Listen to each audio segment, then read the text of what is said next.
భవ కార్యక్రమం ముఖ్యమంత్రి గారి చేతుల మీదుగా రాష్ట్ర వ్యాప్తంగా ఇవాళ ప్రారంభించుకోవడం జరిగింది దర్శిలో. అట్లానే ప్రధానమంత్రి గారి చేతుల మీదుగా కూడా ప్రారంభించుకోవడం జరిగింది అనమాట. మనం ఎలక్షన్ ముందు సూపర్ 6 హామీల ద్వారా ఏదైతే చెప్పామో అన్ని ఒకదాని తర్వాత అమలు చేసే దశలో ముందుకెళ్తా ఉన్నాం. ఇవాళ దాదాపు ఆ రోజు మనం 20,000 ఇస్తామని చెప్పాము. ఇచ్చిన మాట ప్రకారం కేంద్ర ప్రభుత్వం 6,000, మనం 14,000 అనమాట. ఇవాళ కేంద్ర ప్రభుత్వం 2,000 విడుదల చేస్తుంటే మనం 5,000 రూపాయలు ఇవాళ విడుదల చేస్తాం. మొత్తం 7,000 రూపాయలు రైతుల ఖాతాలోకి దాదాపు 48,85,000 మంది రైతుల ఖాతాలోకి ఇవాళ ప్రారంభించడం జరిగింది. ముఖ్యమంత్రి గారి చేతుల మీదుగా దర్శి నుంచి ప్రారంభించడం జరిగింది. మనం ఏదైతే సూపర్ హామీ ద్వారా పథకాలు అమలు చేస్తూ ఉన్నామో పెన్షన్స్ ఇచ్చే కార్యక్రమం తీసుకున్నాం. చాలా పెద్ద ఎత్తున 3,000 నుంచి 4,000 చేసాం. కొంతమందికి 3,000 నుంచి 6,000 చేసాం. 10,000 రూపాయలు ఇచ్చే పెన్షన్ ఉంది. కొంతమంది 15,000 రూపాయలు ఇస్తున్నాం. దాదాపు చాలా పెద్ద ఎత్తున పెన్షన్స్ ఈ దేశంలో ఎవరు ఇవ్వలేనన్ని పెన్షన్స్ ఇవాళ అంతమంది లబ్ధిదారులకి అంత పెద్ద అమౌంట్ని మనం పెన్షన్ రూపంలో ఖర్చు పెడతా ఉన్నాం.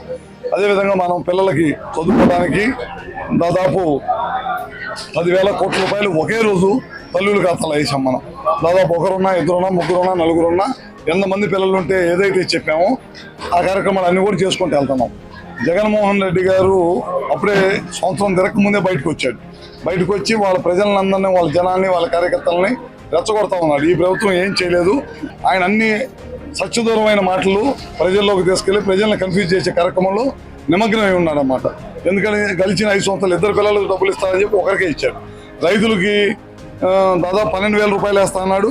వేయకుండా కేంద్ర ప్రభుత్వం వేసే డబ్బులు, ఈయన వేసే డబ్బులు 12,000 తోటి ఆపేశాడు అన్నమాట. ఎక్కువ వేయకుండా ఇచ్చిన మాటను ప్రతిసారి ప్రతి నిమిషంలో కూడా తప్పుతానే ఉన్నాడు.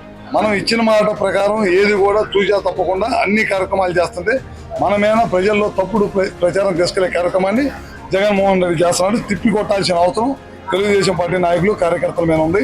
మనం చేయాల్సిన కార్యక్రమాలు ఏంటంటే ప్రభుత్వం ఇచ్చే కార్యక్రమాలు అన్నీ కూడా ప్రజలకి ఎవరైతే లబ్ధిదారులు ఉన్నారో వాళ్ళందరికీ అందించే కార్యక్రమాన్ని మనం తీసుకొని వెళ్ళాల్సిన అవసరం ఉందని చెప్పి కూడా తెలియజేసుకుంటూ ఇవాళ చాలా బ్రహ్మాండంగా జరిగింది ఈ కార్యక్రమం. ఈ ప్రభుత్వం రైతులకి చిత్తశుద్ధి ఉంది. రైతులు పండించిన రైతు ప్రభుత్వం రైతులతోటి చిత్తశుద్ధిగా వ్యవహరిస్తూ ముందుకెళ్తుంది. ఖచ్చితంగా ఈ ప్రభుత్వానికి ప్రజలకి మద్దతు ఇవ్వాలని చెప్పి కూడా మరొకసారి తెలియజేసుకుంటూ సెలవు తీసుకుంటాం.